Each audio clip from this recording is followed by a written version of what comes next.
Thanks for watching Mufti Nazim Kazmi Official.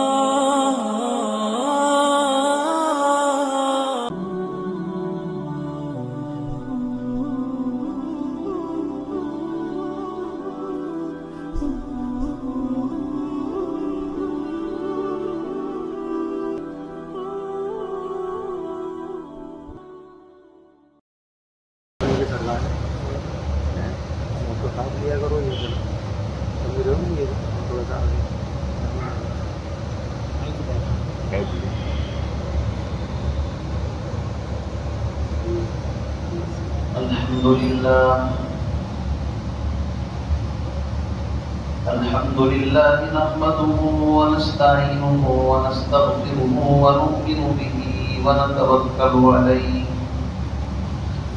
ونعوذ بالله من شرور أنفسنا ومن سيئات أعمالنا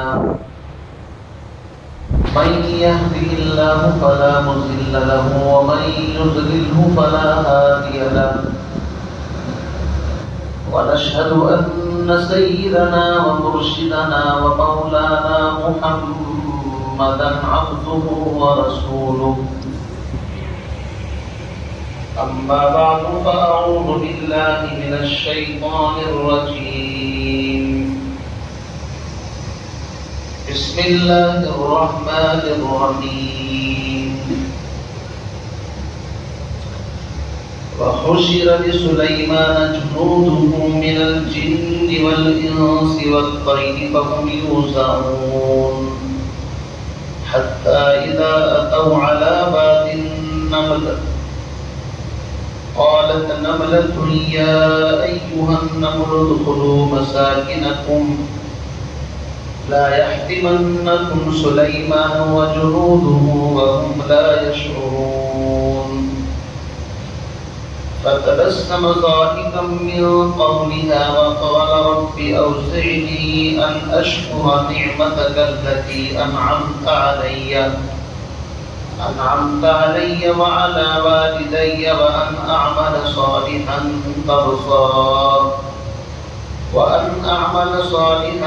ترضاه وأدخلني برحمتك في عبادك الصالحين آمنت بالله صدق الله العلي العظيم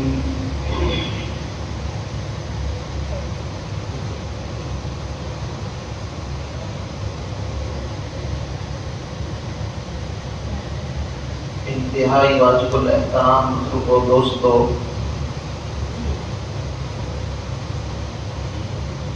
اور عزیز بھائیوں، آج شوال المکرم کی پہلی تاریخ ہے، یک شوال ہے، اور رمضان المبارک کا مقدس بابرکت مہینہ جو ابھی تک کل تک چل رہا تھا، آج الحمدللہ رمضان مکمل ہو کر کے ہم سب عید کی نماز ادا کرنے کے لیے سلیم جامع مسجد چوہان بانگر جو یہ آپ کی مسجد ہے، ماشاءاللہ اس میں ہم سب جمع ہوئے۔ اللہ رب العزت ہم سب کو عید الفطر کی خوشیاں نصیب فرمائے اور پورے عالم اسلام کے مسلمانوں کو عید الفطر کی اللہ رب العزت برکتوں سے مستفیض اور مالا مال ہونے کی سعادت اور توفیق نصیب فرمائے۔ میرے بھائیوں، عید کا دن مسلمانوں کے لیے انتہائی خوشی اور برکت کا دن ہے، اور اگر یوں کہا جائے کہ عید کا دن اصل میں رمضان کے جو روزے رکھے ہیں، تراویح کی ہے، اعتکاف کیا ہے، قرآن پاک کی تلاوت کی ہے، نوافل پڑھے ہیں، صدقات، خیرات، زکوٰۃ نکالی ہے، ان تمام عبادتوں کے بدلے کا دن ہے۔ انعام کا دن ہے۔ انسان صبح سے شام تک مزدوری محنت کرتا ہے، شام ہوتی ہے تو اس کو اپنے مالک سے امید لگتی ہے، آس لگتی ہے کہ مجھے میری محنت، میری مزدوری ملے گی، میں خوشی خوشی اپنے بچوں کے اندر جاؤں۔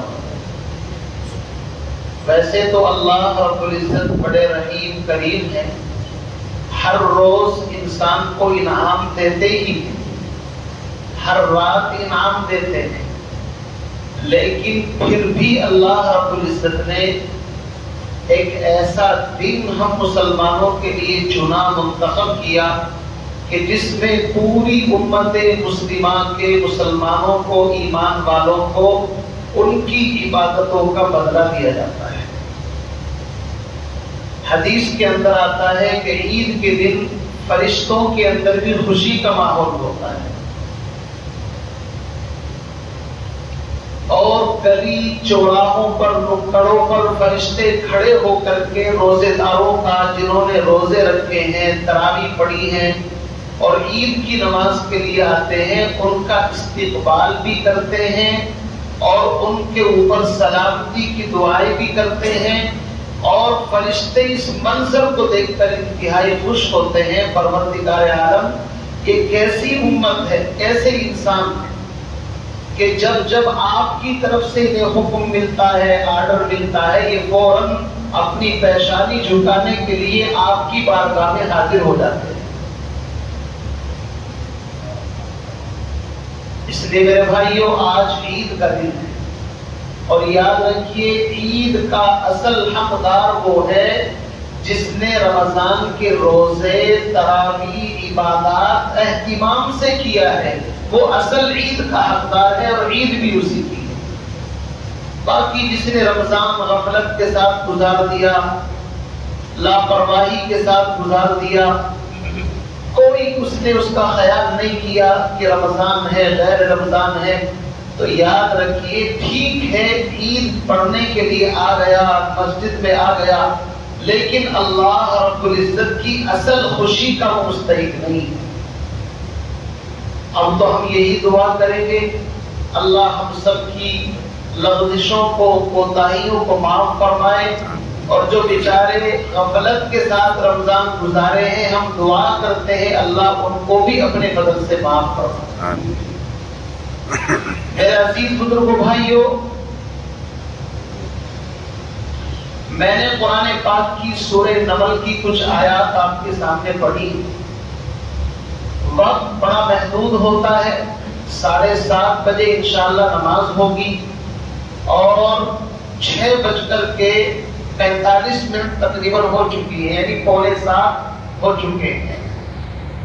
تقریباً آدھا گھنٹہ مجھے آپ کے سامنے خطاب کرنا ہے، اس کے بعد پھر نماز کی ترتیب آپ کو بتائیں گے، اس کے بعد ٹھیک 7:30 پر جماعت کھڑی ہو جائے گی۔ ایک اعلان تو میں یہ کر دوں کہ جن حضرات نے ابھی صدقۃ الفطر ادا نہیں کیا ہے، چونکہ نماز سے پہلے صدقۃ الفطر ادا کرنا ضروری ہوتا ہے، لہذا آپ حضرات کے لیے جہاں مدرسے کا حصہ ہے وہاں پر 2 آدمی بیٹھے ہوئے ہیں، جہاں پر میں پڑھانے کے لیے بچوں کو بیٹھتا ہوں وہاں پر مصلی پر 2 حضرات رسید لے کر کے بیٹھے ہوئے ہیں۔ آپ حضرات جس نے صدقۃ الفطر ادا نہیں کیا، وہاں خاموشی کے ساتھ ان کے پاس جمع کر دیں، آپ کی رسید آپ کو انشاءاللہ مل جائے گی۔ دوسرا اعلان ساتھ ساتھ یہ ہے کہ ڈسپلن بنا کر کے رکھیں، پیچھے نکلنے والوں کے لیے جگہ چھوڑ دیں، بعد میں آنے والے اندر انٹری مارنے کی کوشش نہ کریں۔ ہوتا یہ ہے آئے گا بعد میں اور سوچے گا اے سی کا مزہ، ایسا نہیں ہوگا، پہلے آؤ اور پہلے آؤ۔ اے سی میں نماز پڑھنی ہے، اندر کے حصے میں نماز پڑھنی ہے۔ میں بات صاف کرتا ہوں، گھما پھرا کے مجھ سے باتیں ہوتی نہیں ہے، مجبوری ہے، اس لیے جو بات کہنی ہے صاف ستھری ہونی چاہیے۔ بعد میں آئیں گے پھر بیچ میں کیا کریں گے، کوئی ہاتھ لگائے گا اور کوئی گھٹنے سے دکھاتا ہے کہ جی ادھر ہو جاؤ سائڈ میں، اب وہ اس کو دیکھتا ہے جی کیا کہہ رہے ہو آپ، یعنی ایک عجیب شکل بن جاتی ہے۔ اس لیے پلیز مہربانی کر کے جگہ بالکل درمیان میں خالی نہ چھوڑیں، صحیح بیٹھ جائیں بالکل مل کر کے، تاکہ بعد میں آنے والا اندر انٹری مارنے کی گھسنے کی کوشش نہ کرے، صحیح سب بنا کر کے بیٹھ جائیں۔ بعد میں آنے والے حضرات جہاں سب میں جگہ ملتی رہے، نیچے پیچھے اور پھر اوپر، پھر اس سے اوپر 3-4 مالے کی مسجد ہے، ہزاروں کا مجمع، 2-2.5 ہزار آدمی آرام سے نماز پڑھ سکتے ہیں آپ کی اس مسجد کے اندر۔ اس علاقے کے اندر مدینہ مسجد کے بعد میں مانتا ہوں شاید الحمدللہ ثم الحمدللہ سب سے بڑی جگہ آپ کی اس سلیم جامع مسجد کے اندر ہے۔ یہ اللہ کا شکر ادا کرنا چاہیے۔ اللہ جب کوئی نعمت دے تو اس نعمت کا شکر بنتا ہے۔ میں نے جو قرآن پاک کی یہ آیات آپ کے سامنے پڑھی ہیں سورہ نمل کی، میں نے اسی مناسبت سے پڑھی ہے کہ ہر چیز جب اللہ کوئی نعمت انسان کو دے تو اس نعمت کا شکر ادا کرنا چاہیے۔ اور اللہ نے قرآن میں اعلان کیا ہے لَإِن شَكَرْتُمْ لَأَزِيدَنَّكُمْ وَلَئِن كَفَرْتُمْ إِنَّ عَذَابِي لَشَدِيدٌ، میرے بندو تم شکر کرو گے میں نعمتوں کی بارش تمہارے اوپر کر دوں گا، اور تم ناشکری کرو میرا کچھ نہیں بگڑے گا، اپنا ہی کچھ کھو گے۔ اسی لیے قرآن پاک میں اللہ نے شکایت کی ہے وَقَلِيلٌ مِّنْ عِبَادِيَ الشَّكُورُ، شکر گزار بندے بہت کم ہیں، انگلیوں پر گنے جا سکتے ہیں۔ سر سے لے کر پیر تک اللہ نے نعمتوں میں نہلا رکھا ہے۔ کبھی کوئی تھوڑی سی دکھ تکلیف آ جائے، ہائے مر گیا، ہائے یہ ہو گیا، مجھ جیسا پریشان کوئی نہیں، ساری رشتہ داریوں میں، برادری میں، کنبے میں، محلے میں سب کو پتا چل جائے گا یہ بڑا پریشان ہے۔ یہ ناشکری اچھی نہیں ہے۔ اللہ کی ہزاروں کروڑوں نعمتیں ہمارے اوپر ہے، تھوڑی بہت دکھ تکلیف آ جائے تو گھبرانا نہیں چاہیے، اللہ اس شکر کی بدولت اس کو بھی دور کر دے گا۔ دیکھیے حضرت سیدنا سلیمان علیہ السلام جو ہیں اللہ کے جلیل القدر پیغمبر ہیں، اور ایسی سلطنت بادشاہت اللہ نے ان کو عطا فرمائی کہ اس جیسی سلطنت شاید ہی کسی کو ملی۔ شاید کا لفظ اس لیے بڑھا رہا ہوں، بعض کتابوں میں آتا ہے کہ اللہ نے کچھ بندوں کو دی ہے اس طرح کی سلطنت، لیکن پھر بھی اتنی بڑی سلطنت کے انسانوں پر، جنات پر، چرند پر، پرند پر، ساری مخلوق کے اوپر اللہ نے ان کو ایک طرح کی بادشاہت دے دی، وہ اس طرح کی ہمیں کہیں نظر نہیں آتی۔ جنات بھی غلام، انسان بھی ان کے نوکر ان کی خدمت میں، اور چرند پرند بھی ان کی خدمت کے اندر۔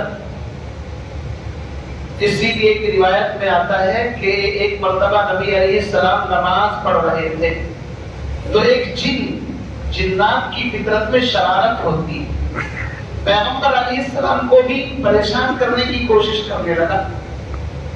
تو نبی علیہ السلام نے روایت میں آتا ہے اس کو پکڑ لیا، ایک روایت میں آتا ہے نماز سے فارغ ہو کر کے، اور ارادہ کیا کہ اس کو مسجد نبوی کے ستون پلر کے ساتھ باندھ دو۔ سمجھے نہیں؟ جیسے ہمارے یہاں پلر ہے نا، مسجد نبوی کے اندر پلر، آپ نے سوچا کہ اس کو باندھ دو ستون کے ساتھ، اور صبح کو مدینے کے بچے اس کی جب کان کھچائی کریں گے نا، بچے تو بچے ہوتے ہیں، کوئی کپڑے پھاڑے گا، کوئی کان پکڑے گا، کوئی کچھ کرے گا، تو اس کو سلیقہ پیدا ہو جائے گا۔ لیکن نبی علیہ السلام فرماتے ہیں کہ مجھے اپنے بھائی حضرت سلیمان کی دعا یاد آ گئی کہ سلیمان نبینا علیہ السلام نے اللہ کی بارگاہ میں دعا مانگی تھی کہ الہی مجھے ایسی بادشاہت عطا فرمائیے، ایسی سلطنت عطا فرمائیے کہ جو کسی اور کو عطا نہ کی گئی۔ تو کہنے کا مقصد یہ ہے کہ پیغمبر علیہ السلام فرماتے ہیں کہ پھر میں نے اپنے بھائی حضرت سلیمان کی وجہ سے یہ کام نہیں کیا، یعنی احترام کر رہے ہیں ایک نبی دوسرے نبی کا، چونکہ اللہ نے یہ خاص چیز حضرت سلیمان کو عطا فرمائی تھی کہ وہ جنات پر، انسانوں پر، ساری چیزوں پر حکومت کرتے تھے۔ تو میں جو آپ کو بات بتانا چاہتا ہوں کہ اللہ نے ان کو اتنی بڑی سلطنت حکومت عطا فرمائی تو ان کے اندر عقل پیدا نہیں ہوئی. یہ ہے کمال. انسان کو تھوڑی سی چیز مل جاتی ہے تو انسان آپے سے باہر ہو جاتا ہے. تھوڑا سا 2 پیسے اللہ کسی کو دے دے، اب اس کا پیر زمین پر آپ کو نہیں آئے گا، وہ آسمانوں میں اڑتا ہے. لوگوں کی عزتوں سے کھیلنا شروع کر دیتا ہے. وہ سمجھتا ہے ہم جیسا کوئی نہیں ہے. پھر لوگ اس کو مکھی مچھر نظر آتے ہیں، انسان نظر نہیں آتے. یہ پیسے کی گرمی انسان پر تھمتی نہیں ہے.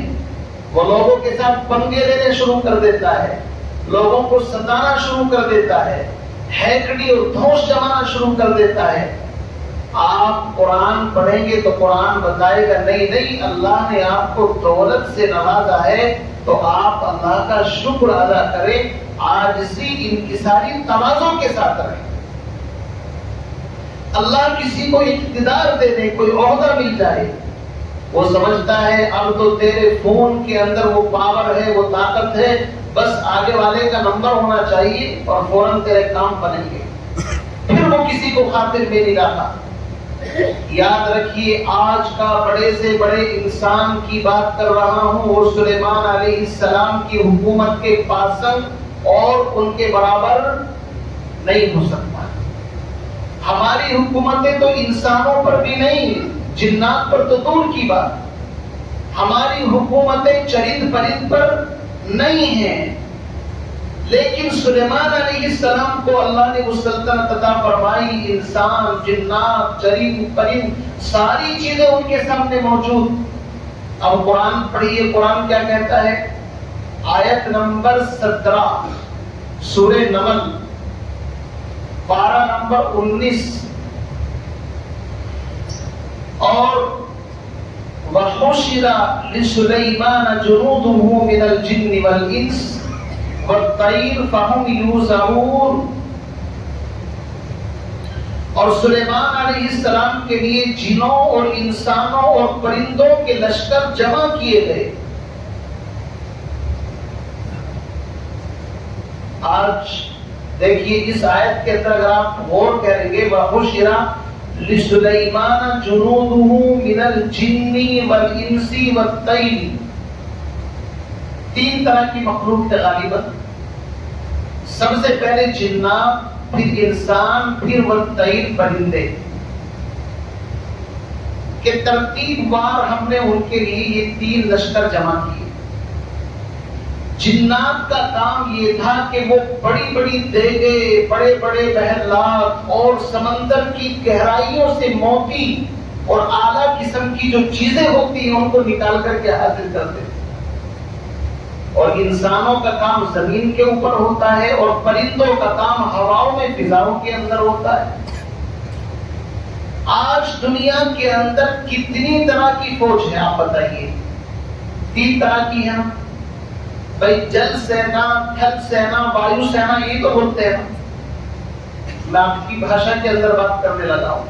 دیکھو وہ رپورٹر صاحب بیٹھے ہیں، تھوڑا دکھاؤ کیمرہ کر کے اوپر. ماشاءاللہ صحافی ہیں، آپ مت دیکھو بعد میں دیکھ لینا بھائی ان کو کیا تھا.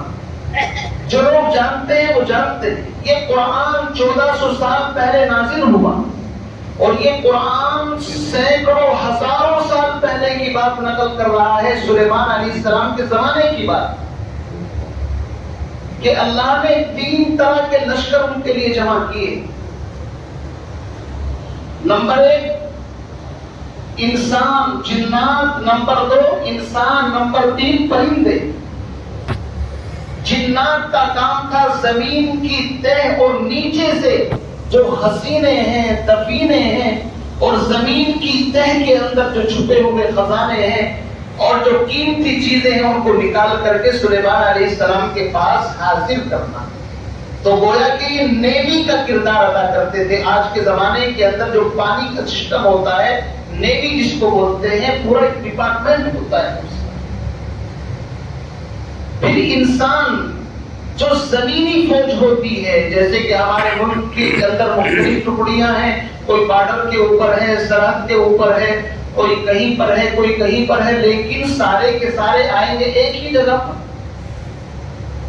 اور تیسری قسم ہوتی ہے وایو سینا، جو ہواؤں کے ذریعے سے پلین ان کو ملتے ہیں اور وہ پورے ملک کی جو اوپر کا نظام ہوتا ہے اس کی رکشا اور حفاظت کے لیے تعینات کیے جاتے ہیں۔ اللہ رب العزت نے سلیمان علیہ السلام کے لیے پرندوں کو وایو سینا کے طور پر ان کو عطا کیا کہ آسمان کا نظام سنبھالنا ہے تو ان سے کام لو۔ اس زمانے میں آج کی طرح اتنی ٹیکنالوجی نہیں تھی، تو اللہ رب العزت نے آٹومیٹک اپنی قدرت سے جو نیچرل ملٹری اللہ نے بنا کر کے رکھی ہے پرندوں کی۔ پرندے تو وہ ہیں کہ ابابیل کا لشکر آپ نے سنا ہوگا ابراہ کو ہلاک کر دیا تھا، تو آج کیا ہوتا ہے اوپر سے میزائل گرتے ہیں، بڑی بڑی جب لڑائیاں ہوتی ہیں تو وہی کام تو کر رہے ہیں آج بھی، جو اللہ نے حضرت جناب محمد رسول اللہ صلی اللہ علیہ وسلم کی پیدائش سے پہلے ابراہ کے لشکر کو ہلاک کرایا تھا۔ یہ تو میں گہرائی کی طرف چلا جاؤں گا تو وقت یہیں پر گزر جائے گا۔ بات اصل میں کمی یہی ہے کہ جب کوئی چیز شروع ہوتی ہے تو اس میں سے پھر اشارے نکلنے شروع ہوتے ہیں۔ یہ میں نے آپ کے دماغ کو تھوڑا سا سمجھانے کے لیے بات بتائی ہے کہ اللہ نے 3 قسم کی مخلوق کا ذکر کیا، وَحُشِرَ لِسُلَيْمَانَ جُنُودُهُ مِنَ الْجِنِّ وَالْإِنسِ وَالطَّيْرِ فَهُمْ يُوزَعُونَ۔ اب دیکھیے ہر مخلوق آپس میں گفتگو کرتی ہے اور ان کے اندر جو وائرلیس سسٹم ہے انفارمیشن دینے کا وہ دیتی ہے، لیکن مجھے آپ کو پتا نہیں چلتا۔ لیکن سلیمان علیہ السلام اللہ نے کیا سمجھ عطا فرمائی، کیسی حکومت عطا فرمائی۔ کہتے ہیں کہ ایک مرتبہ سلیمان علیہ السلام کا لشکر جا رہا ہے، حتی اذا اتوا علی واد النمل، چیونٹیوں کے ایک میدان میں جہاں پر کثرت کے ساتھ چیونٹیاں تھی، وہاں پر سلیمان علیہ السلام کا لشکر پہنچا۔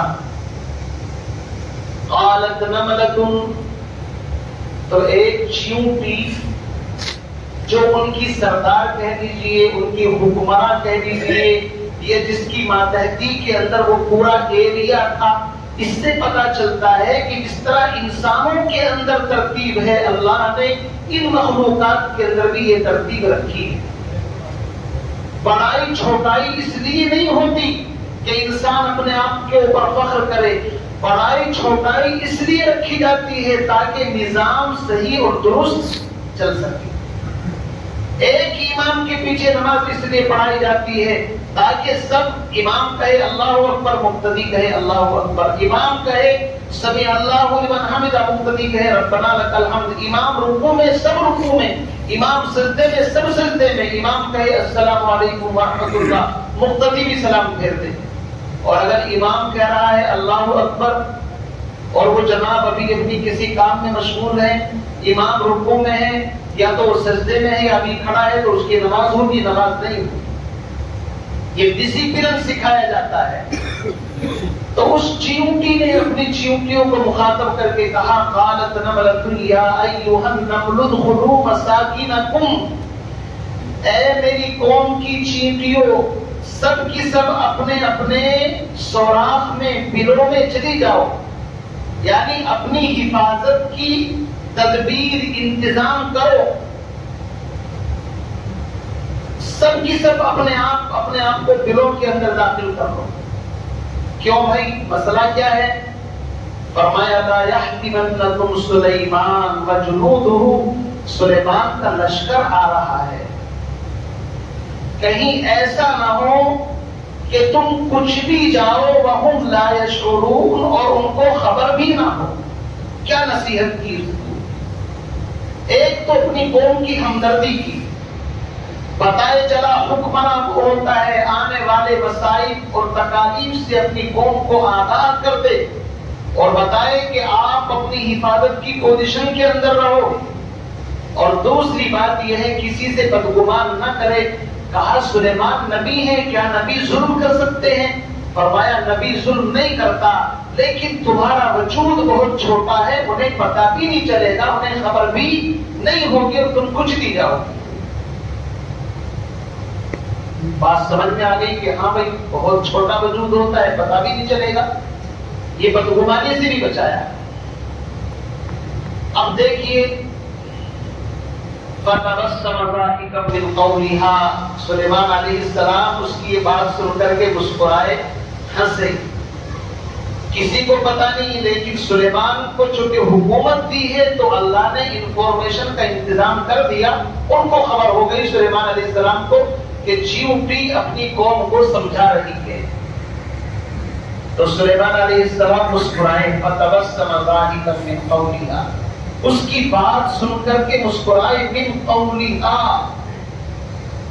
وَقَالَ، اب ہونا تو یہ چاہیے تھا کہ ان کے دل کے اندر، دیکھو یہاں سے انسان کو جب طاقت اور اپنی پاور اور اس کا پتہ چلتا ہے تو انسان آپے سے باہر ہو جاتا ہے۔ تو سلیمان علیہ السلام کو تو کہنا چاہیے تھا واہ 56 انچ کا سینہ ہے، اس لیے دیکھا چیونٹی بھی کیا مشورہ کر رہی ہے، کیوں جی؟ لیکن اس نے یہ نہیں کہا، چونکہ سلیمان علیہ السلام وقت کے حکمران ہیں لیکن نبی بھی ہیں، پیغمبر بھی ہیں، اور پیغمبر اللہ کا نمائندہ ہوتا ہے، وہ انسانوں کی اصلاح اور رشد اور ہدایت کے لیے بھیجا جاتا ہے، اس کا ہر عمل آئیڈیل اور نمونہ ہوتا ہے۔ سلیمان علیہ السلام نے کوئی بڑائی کا جملہ نہیں کہا جس سے ان کی بڑائی ظاہر ہو، وہ سمجھتے تھے یہ سب کچھ کس نے دیا ہے، اللہ رب العزت نے دیا ہے، وَتُعِزُّ مَن تَشَاءُ وَتُذِلُّ مَن تَشَاءُ، اور جب چاہے گا دے دیتا ہے، جب چاہتا ہے تو چھین بھی دیتا ہے۔ تو سلیمان علیہ السلام نے فوراً اس کی بات سن کر کے اپنا سر اللہ کے سامنے جھکا دیا۔ یہ سبق ملتا ہے کہ جب انسان کو ترقی ملے، عہدہ ملے، کوئی ڈگری ملے اور کوئی منصب ملے تو پھر اس کو اللہ کی چوکھٹ پر اپنا سر رکھ دینا چاہیے، اس میں بناوٹ نہیں آنی چاہیے، عقل نہیں آنی چاہیے۔ سلیمان علیہ السلام نے اس کی گفتگو سن کر کے مسکرائے ضرور، لیکن فوراً اپنا سر اللہ کی بارگاہ میں چھپایا اور کہا قال رب اوزعنی ان اشکر نعمتک التي انعمت علی وعلی والدی، اے پروردگار مجھے توفیق عطا فرما کہ جو احسان تو نے مجھ پر اور میرے ماں باپ پر کیے ہیں ان کا شکر ادا کر۔ کیا سبق ملا؟ اللہ کوئی چیز دے تو اس پر شکر بنتا ہے۔ قال رب اوزعنی ان اشکر نعمتک التي انعمت علی وعلی والدی، الہی مجھے توفیق دے دے اس بات کی کہ آپ نے جو نعمتیں مجھ پر میرے والد حضرت داؤد پر کی ہیں، میں ان نعمتوں کا کس طرح شکر ادا کروں، اتنا بڑا انعام آپ نے مجھ پر فرمایا ہے۔ اور آگے فرمایا ان اشکر نعمتک التي انعمت علی وعلی والدی وان اعمل صالحا ترضاہ وادخلنی برحمتک فی عبادک الصالحین، اور ایسے نیک کام کروں کہ تو ان سے خوش ہو جائے اور مجھے اپنی رحمت سے اپنے نیک بندوں میں داخل فرما۔ یہ ہے سلیمان علیہ السلام کا وہ واقعہ جو مجھے سنانا تھا اس وقت آپ کو، کہ اللہ نے ان کو حکومت سلطنت دی، چرند پرند کی بولیاں سمجھائی، تو اس پر انہوں نے اکڑ مکڑ نہیں بلکہ اپنی گردن اللہ کے سامنے جھکا دی۔ پتہ اور میسج یہ ملا کہ جب بھی اللہ کسی پر کوئی انعام، کوئی رحمت، کوئی اپنی عطا بخشش اور کوئی چیز اس کو دے تو اس کو سلامتی کے ساتھ اللہ کا شکر ادا کرنا چاہیے، یہ اللہ تیرا احسان ہے۔ پھر آگے قرآن نے ایک واقعہ بیان کیا، وَتَفَقَّدَ الطَّيْرَ فَقَالَ مَا لِيَ لَا أَرَى الْهُدْهُدَ أَمْ كَانَ مِنَ الْغَائِبِينَ۔ پرندوں کے اندر بھی کمالات ہیں، ہم نہیں سمجھتے، ہم تو سمجھتے ہیں ویسے ہی ہے۔ ایک چھوٹا سا پرندہ ہے جس کو ہمارے یہاں ہدہد کہتے ہیں، مختلف زبانوں میں مختلف علاقوں میں الگ الگ نام ہو سکتا ہے۔ پہچان یہ ہے بڑا خوبصورت اسمارٹ سا پرندہ ہوتا ہے، لال اور کالے اس کے پر ہوتے ہیں، اور اس کے سر پر ایک بہترین تاج بھی ہوتا ہے. تاج اس کے سر کے اوپر. چھوٹا سا پرندہ, لمبی سی چونچ ہوتی ہے. اللہ نے اس کو یہ صفت, یہ صلاحیت, یہ علم عطا فرمایا ہے کہ وہ زمین پر بیٹھ کر کے زمین کی گہرائی میں پانی کے واٹر لیول کو چیک کر لیتا ہے اور میٹھے اور کھاری پانی کا پتہ لگا لیتا ہے. آج سائنس ٹیکنالوجی کا زمانہ ہے, لوگ تب بھی پتہ نہیں لگا پائے کہ زمین کے کس حصے میں میٹھا پانی ہے, کہاں کھارا پانی ہے, لیکن اللہ نے وہ ٹیکنالوجی, وہ صلاحیت اس پرندے کو دے کر کے پیدا فرمایا ہے. کمال ہے نا, یہ ہے اللہ کی شان. اللہ رب العزت عقاب ایک پرندہ ہے, وہ آسمانوں کے اندر اڑتا ہے, لیکن اپنے شکار کو آسمان کی بلندی سے زمین کے اوپر دیکھ لیتا ہے. اللہ نے اس کو صلاحیت عطا فرمائی. چیونٹی ہے, وہ اتنی دور سے خوشبو سونگھ لیتی ہے جہاں سے میں اور آپ بھی نہیں سونگھ سکتے. الگ الگ مخلوق کو الگ الگ صلاحیت اللہ نے عطا فرمائی. چوہا ہے, دیکھنے میں چوہا ہے, لیکن دانت اس کے ایسے ہیں کہ ایک مرتبہ لوہے کو بھی کھڑ سکتا. کتنے لوگ پریشان رہتے ہیں. یہ ساری صلاحیتیں الگ الگ. دیکھو چوہے کے جو دانت ہوتے ہیں وہ ایسے ہوتے ہیں جیسے آری ہوتی ہے نا, شاید اسی کے دانتوں کو دیکھ کر کے لکڑی کاٹنے والوں نے وہ بنائے ہیں. اس کے اندر بھی دندانے ہوتے ہیں. یہ جتنی مخلوق آپ کو نظر آ رہی ہے, یہ اللہ رب العزت نے انسانوں کی ریسرچ اور تحقیق کہ ان کو دیکھ کر کے تم اپنی زندگی کو آگے بڑھاؤ. اس موضوع پر بات کریں تو پھر الگ ہی بات چلی جائے. تو سلیمان علیہ السلام نے اس پرندے کو پانی کی ضرورت ہوگی. اس سے پتہ چلا کہ نبی کے پاس علم غیب نہیں ہے. اگر غیب کا علم نبی کے پاس ہے تو کسی کا سہارا لینے کی ضرورت کیا ہے؟ پرندے کو تلاش کیوں کر رہے ہیں؟ پھر تو خود بتا دیں گے یہاں پر کھودو, یہاں ملے گا پانی. لیکن نہیں, اللہ جتنا علم جس کو عطا فرماتے ہیں اس سے زیادہ اس کے پاس علم نہیں ہوتا. ایک علم غیب ہے, ایک انباء الغیب ہے. غیب کی خبریں ہیں, دونوں الگ الگ ہیں. قرآن پڑھیے. میں الحمدللہ 2 مرتبہ قرآن پاک تفسیر کے ساتھ الگ الگ جگہ پر درس دے چکا ہوں. جہاں تک مجھ جیسے طالب علم کی ناقص معلومات ہے, میں اپنے اس علم کی روشنی میں دعوے کے ساتھ کہہ سکتا ہوں قرآن پاک میں 2 لفظ آتے ہیں, ایک علم غیب اور ایک انباء الغیب. 2 لفظ آئیں گے. ذالک من انباء الغیب نوحیہ الیک. آتے نا, جہاں بھی نبی کی طرف یا کسی کی طرف علم غیب کی نسبت کی گئی ہے تو وہ انباء الغیب کا لفظ آیا ہے. علم غیب کا لفظ صرف اللہ کے لیے آیا ہے. انباء الغیب کا مطلب ہوتا ہے غیب کی خبر دے دینا, اور اس میں ہمیں بھی اعتراض نہیں ہے. اللہ اپنے نبی کو غیب کی بہت ساری خبریں بتلائی ہیں, لیکن ڈائریکٹلی ان کے پاس علم غیب ہو ایسا نہیں. اپنا عقیدہ بھی صحیح رکھنا چاہیے. وَتَفَقَّدَ الطَّيْرَ فَقَالَ مَا لِيَ لَا أَرَى الْهُدْهُدَ أَمْ كَانَ مِنَ الْغَائِبِينَ. سلیمان علیہ السلام نے کہا وہ پرندہ نظر نہیں آتا, اس کی ضرورت ہے. اچھا کہا جی وہ تو غائب ہے, آج صبح سے حاضری لینا بھی سنت ہے. اس کا مطلب یہ ہے تاکہ پتہ رہے. تو مسجد کے اندر بھی ایک رجسٹر بنانا پڑے گا تاکہ رمضان میں کتنے نمازی تھے جی, اور رمضان کے بعد کون غائب ہوا ہے, تو ہم بھی ایک رجسٹر بنا لیں. سلیمان علیہ السلام نے بھی بنا رکھا ہے رجسٹر. وہ تو پرندوں کی حاضری لے رہے ہیں, تو آپ تو انسان ہیں اور آپ کی حاضری تو بدلنے والا بنتی ہے. تو آپ تیار ہیں, ریڈی ہیں حاضری دینے کے لیے؟ نہیں, یہ نہیں ہو سکتا جی, بہت مشکل کام ہے. ہاں تو میرے عزیز بزرگوں بھائیوں, سلیمان علیہ السلام نے جب اس کو تلاش کیا نہ ملا تو غصے میں آ گئے اور کہا لَأُعَذِّبَنَّهُ عَذَابًا شَدِيدًا. یار اتنا بڑا مجمع مخلوق پریشان ہے, اب اس کی خدمت کی ضرورت تھی, سب کو دقت ہو رہی ہے.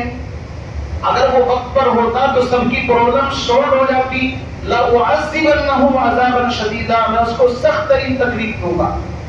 أَوْ لَأَذْبَحَنَّهُ، فرمایا بلکہ اس کو ذبح ہی کر دوں گا. أَوْ لَيَأْتِيَنِّي بِسُلْطَانٍ مُبِينٍ، ہاں اگر اپنے عذر کی کوئی صریح اور اچھی دلیل پیش کرے گا تو پھر سنیں گے، اس کا عذر سنا بھی جائے گا. اس کا مطلب یہ ہے کہ اگر کوئی اپنی غلطی کا معقول عذر پیش کرے تو اس کی بات کو سن کر کے معاف کر دینا، یہ بھی انبیاء علیہ السلام کی عظیم سنت. اب ہوا کیا؟ فَمَكَثَ غَيْرَ بَعِيدٍ، قرآن کہتا ہے تھوڑی ہی دیر اس واقعے کو گزرا تھا. ابھی سلیمان علیہ السلام بھڑک رہے تھے، غصے میں تھے، 2 4 10 5 منٹ گزری ہوں گی. دیکھا خود تشریف لے آئے.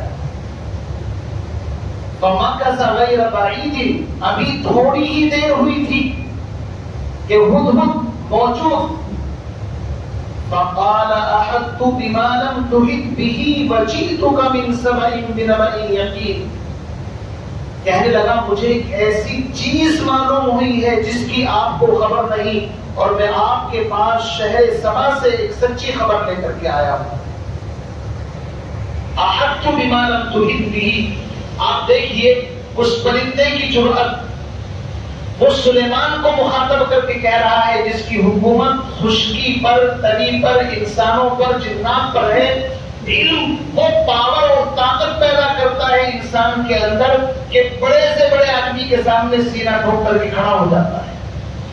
چونکہ اس کے پاس انفارمیشن اور جو اس کی مطلب تحقیق تھی وہ ایسی تھی جو سلیمان علیہ السلام کے پاس بھی نہیں تھی. تو اس پرندے نے کہا جناب میں ایسا علم جانتا ہوں. فَمَكَثَ غَيْرَ بَعِيدٍ فَقَالَ أَحَطْتُ بِمَا لَمْ تُحِطْ بِهِ وَجِئْتُكَ، میں آپ کے پاس ایک ایسی خبر لے کر کے آیا ہوں. من سبعین، جو قوم سبا یمن کے اندر آباد ہے، وہاں سے. بِنَبَإٍ یقین، دیکھو یہاں بھی نبا کا لفظ آیا ہے. میں ابھی آپ سے پہلے بتا رہا تھا کہ قرآن میں ایک علم غیب آتا ہے، ایک انباء الغیب آتا ہے. پرندہ بھی یہ نہیں کہہ رہا میرے پاس علم غیب ہے. بِنَبَإٍ یقین، نبا کہتے ہیں خبر کو. اما یتساءلون عن النبأ العظیم، قرآن میں ہے نا، اما یتساءلون عن النبأ العظیم، عظیم خبر کیا؟ قیامت کے بارے میں. نبا کہتے ہیں اس عظیم خبر کو. اس نے آ کر کے انفارمیشن کیا دی، انی وجدت امرأة تملکهم وأوتیت من کل شیء ولها عرش عظیم، میں نے ایک عورت دیکھی ہے تملکهم، کہ ان لوگوں پر بادشاہت کرتی ہے، اور فرمایا وَلَهَا عَرْشٌ عَظِيمٌ مِنْ وَأُوتِيَتْ مِنْ كُلِّ شَيْءٍ، اور اللہ نے ہر چیز کی فراوانی بھی اس کو دی ہے. اور سب سے بڑی بات یہ بڑا سا تخت بھی ہے اس کے پاس. لیکن عجیب بات یہ ہے کہ اتنا سب کچھ ہوتے ہوئے بھی اس کی قوم چاند اور سورج کی پرستش کرتی ہے، یعنی شرک کے اندر مبتلا ہے. اور شیطان نے ان کے اعمال کو ان کی نظروں میں مسیر کر دیا. یہ وہ پرندہ آ کر کے اتنی بہترین خبر جو آج کا انسان بھی، دیکھو چاروں طرف نظر رکھی اس نے یہ بھی دیکھا خوشحال ملک ہے، عورت اس کی حکمران ہے، اور ضرورت کی جتنی چیزیں ہوتی ہیں وہ اوتیت من کل شیء، چند لفظوں کے اندر پورا نقشہ کھینچ کر کے بیان کر دیا.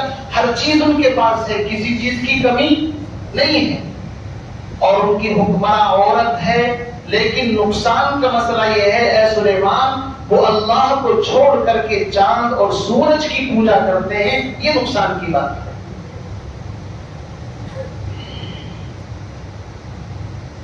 تو سلیمان علیہ السلام نے کہا تمہاری خبر کی ہم تحقیق کریں گے، رپورٹ صحیح ہے یا غلط ہے. قال سننظر اصدقت ام كنت من الكاذبین، سلیمان نے کہا اچھا ہم دیکھیں گے کہ تو سچ کہہ رہا ہے یا جان بچانے کے لیے ہوا میں ویسے ہی ہوائی خبر پھیلا رہا ہے. اس سے یہ بھی مسئلہ معلوم ہوا کہ اگر کوئی انفارمیشن، کوئی خبر دی جائے، عدادن اس کے اوپر عمل نہیں کرنا چاہیے. یا ایھا الذین آمنوا ان جاءکم فاسق بنبأ فتبینوا ان تصیبوا قوما بجہالۃ فتصبحوا علی ما فعلتم نادمین. سورہ حجرات پارہ نمبر 26. ایمان والو تمہارے پاس کوئی خبر لے کر کے آئے پہلے تحقیق کیا کرو. آج امت میں تحقیق کا مرض، تحقیق کرتے ہی نہیں. جہاں کسی نے کسی کے کان میں کوئی بات پھونک مار دی بس پیٹ بھرا کر کے موٹا کر لیا، تحقیق کرنے کی ضرورت نہیں ہے. ارے پیٹ کا گیس نکالو، پہلے تحقیق کرو کہ خبر صحیح بھی ہے نہیں. اکثر افواہیں ہوتی ہیں، جھوٹی باتیں ہوتی ہیں، جھوٹے پروپیگنڈے ہوتے ہیں، اور خاص طور سے جو سرگوشیوں کے اندر باتیں کی جاتی ہیں، کاموں کے اندر 90% باتیں بالکل جھوٹ، بکواس، غلط ہوتی ہیں. اس لیے قرآن نے ہمیں سبق دیا ہے کہ سب سے پہلے کوئی بھی بات کہے ذرا اس کی تحقیق کر لو، بات ایسی ہی ہے یا کچھ اور ہے. سلیمان علیہ السلام نے کہا پوچھیں گے ذرا، ہم تحقیق کرتے ہیں جناب، خبر تو اچھی لائے ہو لیکن اس میں کوئی صداقت بھی ہے نہیں. اب خبر کا طریقہ کیا ہے؟ اذهب بکتابی ھذا، انہوں نے خط لکھا اور کہا اس کو لو اور لے کر کے یہ خط ہمارا وہاں جا کر کے پہنچا دو، اور فالقی الیہم، ان کی طرف ڈال دو، ثم تول عنہم. قرآن کہتا ہے پھر ان کے پاس آؤ اور پھر دیکھو کیا جواب دیتے ہیں. فانظر ماذا یرجعون. دیکھیے آداب سکھائے جا رہے ہیں. اگر پیغام لے کر کے جاؤ تو سر پہ کھڑے نہ ہو جاؤ، میسج آیا اس کو پڑھنے کا موقع دو اور ایک طرف ہو جاؤ، جب وہ جواب دے گے پھر حاضر ہو جاؤ. سلیمان نے کہا کہ یہ خط لے کر کے اس کو دے دینا، پھر ذرا ایک طرف بیٹھ جانا آرام سے، پھر دیکھنا وہ اس کا کیا جواب دے. تو پتہ ہی چلا کہ اگر کسی کا پیغام لے کر کے جا رہے ہیں تو سر پر اس کے مسلط نہیں ہونا ہے، اس کا پیغام دے کر کے اپنے کام پر لگ جاؤ، پھر وہ جو جواب دیں گے لے کر کے پھر پہنچا دو. خط میں کیا لکھا تھا؟ قالت، وہ تو آگے مضمون آ رہا ہے. جب وہ خط بعض روایت میں آتا ہے کہ اوپر سے اس نے اس طرح ڈالا، تو دیکھ کر کے ملکہ حیران ہو گئی کہ عجیب نظام ہے، سسٹم ہے، آج تک ایسا دیکھا نہیں کہ خط لانے والا پرندہ. اور بعض روایت میں آتا ہے کہ اس کے مکان کے اندر جو کھڑکی تھی وہاں سے داخل ہوا، وہ سو رہی تھی اور اس کے تخت پر لے جا کر کے وہ خط رکھ دیا. بعض روایت میں تو اس کے سر کے پاس رکھا، جو بھی شکل لگی ہو. وہ اٹھی، اس نے وہ خط کھولا تو اس نے اپنے جتنے بھی اراکین سلطنت تھے، وزراء تھے، سب کو بلایا اور بلانے کے بعد کہا قالت یا ایھا الملأ، کہا اے دربار والو، انی القی الی کتاب کریم، میری طرف ایک گرامی نامہ بھیجا گیا ہے. القی الی کتاب، ایک ایسا کتاب، ایک ایسا خط کریم جس میں انتہائی بہترین مضمون لکھا ہوا ہے. اور وہ خط کا مضمون کیا تھا؟ انہ من سلیمان، بے شک میں، یہ خط ہے سلیمان کی طرف سے. بسم اللہ الرحمن الرحیم، شروع کرتا ہوں اللہ کے نام سے جو بڑا مہربان نہایت رحم والا ہے. ایک لفظ لکھا ہوا تھا اللہ تعالو علی واتونی مسلمین، اما بعد کے بعد کہ مجھ سے سرکشی نہ کرو اور مطیع اور فرما بردار ہو کر کے میرے پاس چلے آؤ. دیکھیے کیا مضمون ہے. جیسی پاور ہوتی ہے اس کا بھی تو استعمال کرنا پڑتا ہے نا. بادشاہ ہیں، نبی بھی ہیں، لمبا چوڑا خط نہیں لکھا ہے اما بعد آج سی فلا فلا فلا نہیں. وہ جانتے ہیں بادشاہوں کا مزاج ایسا ہوتا ہے، وہ زیادہ آجزی کو کمزوری سمجھتے ہیں. کیا سمجھتے ہیں؟ آپ نے دیکھا ہوگا کہ اگر زیادہ عاجزی کرو گے تو بعد مرتبہ یہ کمزور ہے اس کا مطلب. اور جو آنکھوں میں آنکھیں ڈال کر کے باتیں کرتا ہے، امریکہ بہادر یہ تو کرتا رہتا ہے، آئے دن کسی نہ کسی کو جو وہ کرتا رہتا ہے. اس کا مقصد کیا ہے؟ مقصد یہ ہے تاکہ ہماری چودراہٹ سب پر قائم رہے. سلیمان علیہ السلام نے 2 لفظوں کے اندر کہ زیادہ پڑھنے کی ضرورت نہیں ہے، ہمارے پاس الحمدللہ سب کچھ موجود ہے. اللہ تعالو علی واتونی مسلمین، ہمارے سامنے زیادہ ہوشیار بننے کی ضرورت، کرنے کی ہوشیاری کی ضرورت نہیں ہے. بس فرما بردار بن کر کے ذرا ہمارے سامنے سرنڈر کر دو، سیدھے سیدھا کر. واہ کیا مضمون ہے. قالت یا ایھا الملأ، عورت نے کہا، وہ حکمراں نے، اے میری قوم کے نوجوانوں اور سرداروں، افتونی فی امری، مجھے اس معاملے میں فتوا دو، افتونی مشورہ دو، میں کیا کروں؟ ما کنت قاطعۃ امرا حتی تشہدون، جب تک تم حاضر نہ ہو اور اصلاح نہ دو، میں کسی کام کا فیصلہ کرنے کی صلاحیت نہیں رکھتی۔ اراکین سے مشورہ کیا تو پہلے تو انہوں نے بھی سوچا ہوگا سلیمان کوئی ویسے ہی بندہ ہوگا، تو اپنے نمبر بڑھانے کے لیے حکمراں کے جو دائیں بائیں ہوتے ہیں نا وزیر، انہوں نے کیا کہا، نحن اولو قوت و اولو باس شدید، ملکہ آپ گھبراتی کیوں ہیں، ہم باڈی بلڈر ہیں۔ میں اس کا ترجمہ کر رہا ہوں، نحن اولو قوت، ارے ہم بڑے طاقتور ہیں اور ہم کوئی کسی سے کمزور تھوڑی ہیں، اولو باس شدید، بڑی بڑی جنگیں ہم نے لڑی ہیں، پھینکنے شروع کر دی انہوں نے۔ لیکن پھر بعد میں کیا کہا، والامر الیہ، بادشاہ آپ ہیں، حکمراں آپ ہیں، معاملہ آپ کے اختیار میں ہے، فانظری ماذا تأمرین، آپ آرڈر دیجیے، ہم اس کی تعمیل کے لیے تیار ہیں۔ اس حکمراں عورت کی بات سنو، عورت تھی، حکمراں تھی، اس نے کہا یہ ہیکڑی ویکڑی نہیں چلے گی، خط نہیں دیکھ رہے ہو کتنا زبردست ایک ہی لفظ میں لکھا ہے، اللہ تعالی علیہ وآتونی مسلمین، کچھ بتا بھی، عقل سے کام لو۔ جس کا خط لانے والا قاصد پرندہ ہو، کوئی معمولی انسان نہیں ہو سکتا۔